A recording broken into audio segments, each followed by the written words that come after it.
अगर आप बहुत लेज़ी इंसान हैं या फिर आपको टाइम नहीं मिलता घर के कामों से या फिर कारोबार में इतने मसरूफ़ होते हैं कि पौधे लगाने का टाइम ही नहीं है, लेकिन आपका दिल ज़रूर चाहता है।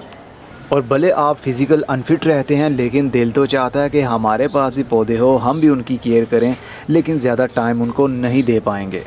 आपको ये बात मालूम है, लेकिन घबराइए मत, आप फिर भी पौधे लगा सकते हैं। पौधे इस दुनिया में एक टाइप के थोड़ी ना हैं, हज़ारों टाइप्स के पौधे इस दुनिया में पाए जाते हैं। कुदरत ने किसी को भी महरूम नहीं छोड़ा।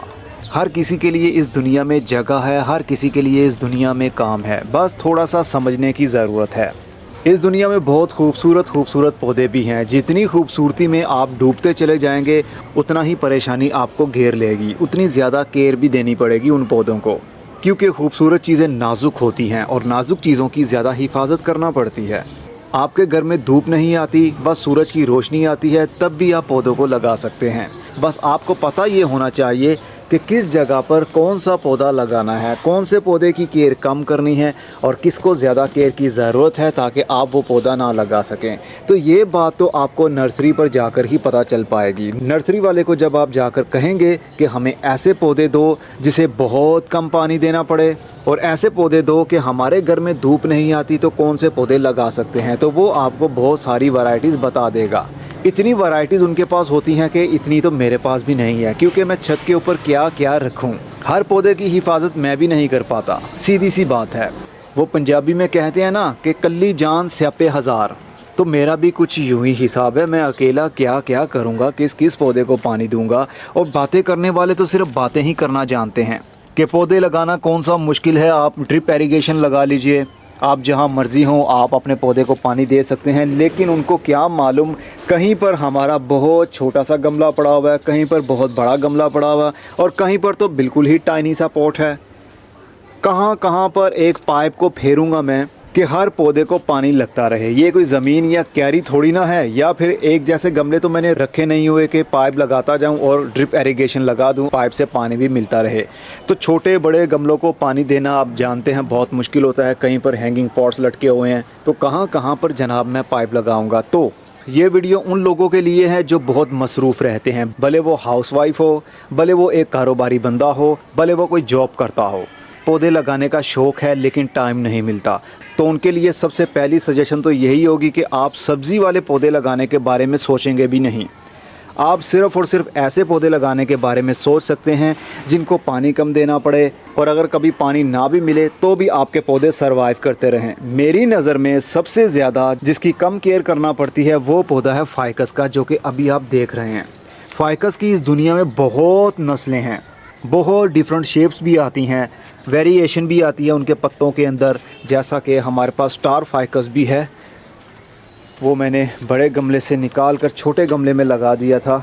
ये देखिए, ये स्टार फाइकस है, ये भी आप लगा सकते हैं। इसको भी बहुत कम पानी की ज़रूरत होती है। इसके अलावा पत्ते देने वाले ज़्यादातर पौधे, अब जैसे ये भी फाइकस का पौधा है, ये भी आप लगा सकते हैं। लो मेंटेनेंस प्लांट्स हैं।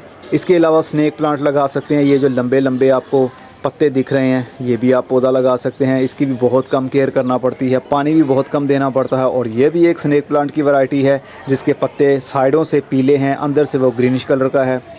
तो ये भी बहुत लो मेंटेनेंस प्लांट है, ये भी आप लगा सकते हैं। देखिए, अब तो इसमें से पफ्स भी निकलने लग गए हैं। देखते ही देखते ये बड़े भी होते रहेंगे, बहुत ज़्यादा पौधे बन जाएंगे, और फिर भी आपको केयर कम करना पड़ेगी। पत्ते देने वाले पौधे ज़्यादा लगाइए। इंडोर पौधे भी आप लगा सकते हैं, जैसा कि ये बैथ पाम है, जिसको लेडी पाम भी कहते हैं। इसको लेडी पाम इसलिए कहा जाता है क्योंकि इसके पत्ते इस तरह खिलते हैं जिस तरह लंबी लंबी उंगलियाँ हों, और लंबी लंबी उंगलियाँ अक्सर लेडीज़ की ही होती हैं, आई थिंक मर्दों की भी होती हैं।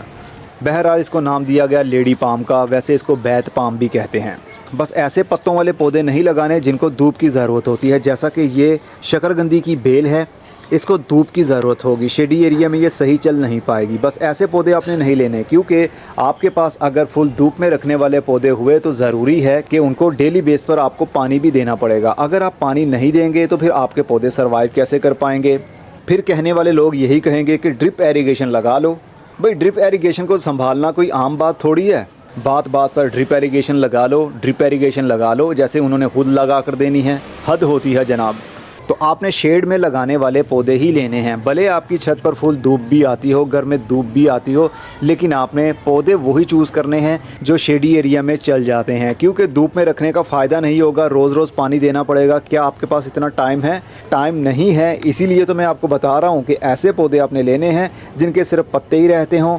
फूलों वाले गुलाब, मोतिया वगैरह भी लगा सकते हैं, शेडी एरिया में ही रख सकते हैं, लेकिन उनको फूल बहुत कम लगेंगे या फिर लगेंगे ही नहीं। इसीलिए कह रहा हूँ जो शौकीन लोग हैं, शौक़ रखते हैं, वो पौधों को लगा सकते हैं। जैसा कि ये देखिए रिबन ग्रास है, ये बहुत खूबसूरत, जिस तरह स्पाइडर प्लांट होता है बिल्कुल वैसे ही ग्रोथ करता है और ये शेडी एरिया में बहुत अच्छा चलता है।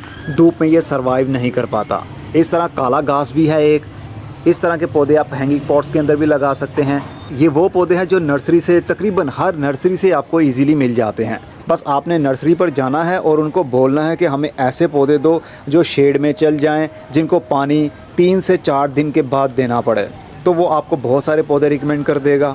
चलो अगर वो बंदा झूठ भी बोलता है, फिर भी 50% तो पौधे ऐसे होंगे ना जो शेडी एरिया में चल जाएंगे, कम पानी देने से उनका काम चल जाएगा। लेकिन आने वाले कुछ दिनों के बाद मैं वीडियोस लाने वाला हूँ, हर हफ्ते एक नर्सरी का विज़िट किया करूँगा और वहाँ पर जो शेडी एरिया वाले पौधे हैं वो बताया करूँगा, धूप वाले अलग से बताऊँगा, सब्ज़ी वाले पौधों की पनीरियाँ कब कब लगानी है वो भी बताया करूँगा। आप वहाँ से पौधे ख़रीद भी सकेंगे। वो मेरी नर्सरी नहीं होगी, मैंने नर्सरी का काम बिल्कुल वाइंड अप कर दिया है। अब मैं कोई पौधा सेल नहीं करता हूँ, क्योंकि फ़िज़िकल थोड़ा सा अनफिट रहता हूँ, इस वजह से ज़्यादा हार्ड वर्किंग नहीं कर पाता। इसीलिए तो अब छत के ऊपर बहुत ज़्यादा आपको पौधे भी नहीं दिखते, लेकिन फिर भी देखा जाए तो मेरे गार्डन में बहुत ज़्यादा पौधे हैं जिनकी मुझे अकेले को हिफाजत करना पड़ती है, रोज़ाना पानी देना पड़ता है मुझे। इवन के यहाँ पर ग्रीन नेट भी लगा हुआ है, लेकिन फिर भी गर्मी है, गर्म लू जब चलती है तो फिर पानी तो खुश्क हो ही जाता है गमलों में से। और अगर आप बहुत ही लेज़ी बंदे हैं या फिर बहुत ही कम टाइम है आपके पास, तो फिर आप कैक्टस की वैरायटीज़ लगाना शुरू कर दें। कैक्टस एक ऐसा पौधा है जो शेडी एरिया में भी चल जाता है, फुल धूप में भी चलता है। इसको बहुत कम पानी की ज़रूरत होती है, कभी कभी 2-3 बार इसको पानी देना भूल भी जाएं तब भी ये ज़िंदा रहते हैं।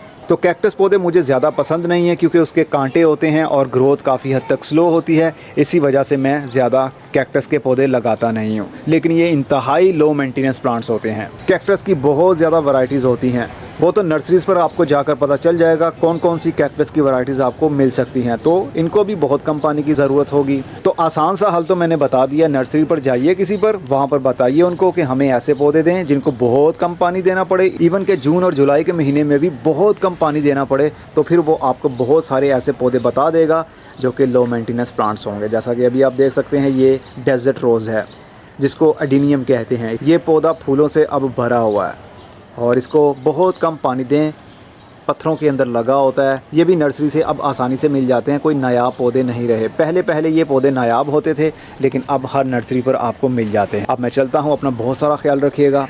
खुदा हाफिज़।